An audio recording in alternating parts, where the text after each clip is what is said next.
Wadhi nyaka e kaunti ma Homa Bay kama wadhi nyime koda weche manyien mag migago nyaka Ramogi. Wadwani mondo wadhi nyaka e kaunti no ma Homa Bay kama gavana Gladys Wanga osidayanga chenro mar chiwo puonj kod tiegruok ne jopuonjre ma yawuoyi masomo e sikunde mag sekondari kaunti no. Chenro no nigi dwaro mar tieko badho moko ma jopuonjre go radogo e kinde mag dhi nyime gi chenro mag somo kod bende ting'o malo rang'iny mar somo e kind rowere. Chenro mar chiwo puonj kod tiego jopuonjre ma yawuoyi e skunde mopogore mantie kaunti ma Homa Bay ochake gi gavana mar kaunti ni Gladys Wanga kaka yor neno ni jopuonjre ma yawuoyi bende ok odong' chien kaluwore ni jowetegi manyiri ma osebed ka imiyo mijing'o kaachiel kod puonj mawuok e migepe mag sirkal mopogore kaachiel kod riwruoge moko mag piny owacho. Chenro no ma bende otese ni Governors Mentorship Camp Boys Edition ne ochaki e tielo mokwongo e skund yawuoyi ma Wangapala ka gavana Wanga wacho ni ma en chenro mabiro miyo jopuonjre ma yawuoyi bedo kod mijing'o e chenro mag somo ka githegore kod timbe manyalo rocho ngimagi. The focus of us gathering today is the boy child. I'm pleased to witness this first ever Governors Mentorship Boys program, and I'm particularly excited at the imminent success evident by the meaningful experiences that we have shared so far and what you will share with each other today and in days to come. To our mentees, the boys, this program serves as a platform for your holistic development during a crucial stage in your lives, in your life journey. I encourage you to broaden your horizons, appreciate the richness of life, and, as we say in Homa Bay, strive and purpose to unlock your endless potential.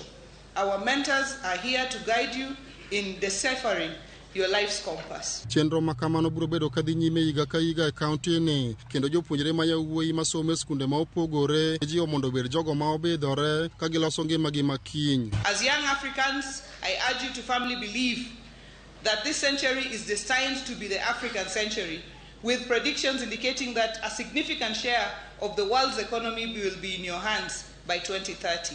Amidst these rapid changes, I propose to you, boys, today that the values and goals you will live by should remain constant, upholding enduring values such as honesty, integrity, striving for excellence without compromise, seizing opportunities, facing life's challenges with courage, and recognizing the importance of continual learning beyond the classroom are essential for your personal and collective success.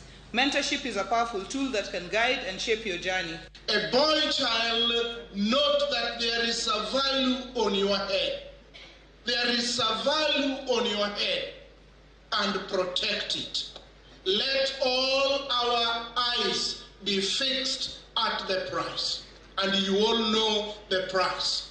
I toured a number of the universities here, and I heard your dreams. You have beautiful dreams. Jaod bura ma Embakasi East Babu Owino mane en wendo modhiale kinde nyasi no ne oparo ne jopuonjre go mondo mekik chal mar familia magi wuoke go chunygi kawo jiwogi mondo giket mana pachgi e chenro mag somo e skunde magi intie. I remember my history, my story, where I came from, where we were not being raised up. We were given only an opportunity.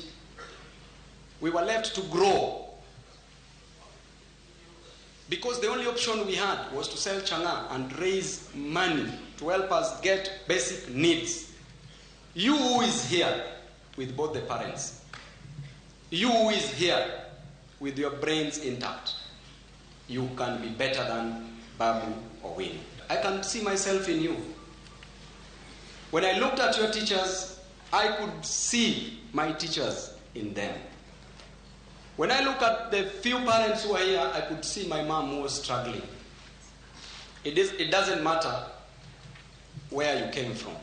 What is important is where you are headed. Moko kuom jopuonj madongo e skunde mag sekondar mano yoro e kinde nyasi no ne opako chenro no ka gikoni jopuonjre ma yawuoyi osebedo ka ojwang' kuom higni mathoth. I think it came as a result of a request that we made as principals that the boy child have always felt neglected, and now we are happy.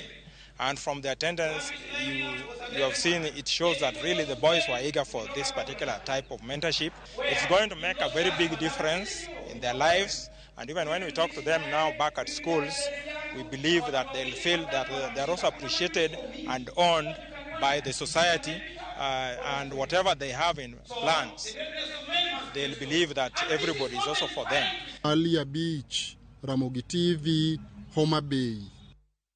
Bad migawo matimo nonro mar Kemri oketo ayanga kitap science mageto chiwo mijing'o ne jopuonjre mantiere kod lek mar bedo jotim nonro kod jo science e kinde mabiro. Ma ka wuoyo gi jofwambo e kinde keto ayanga kitap science no,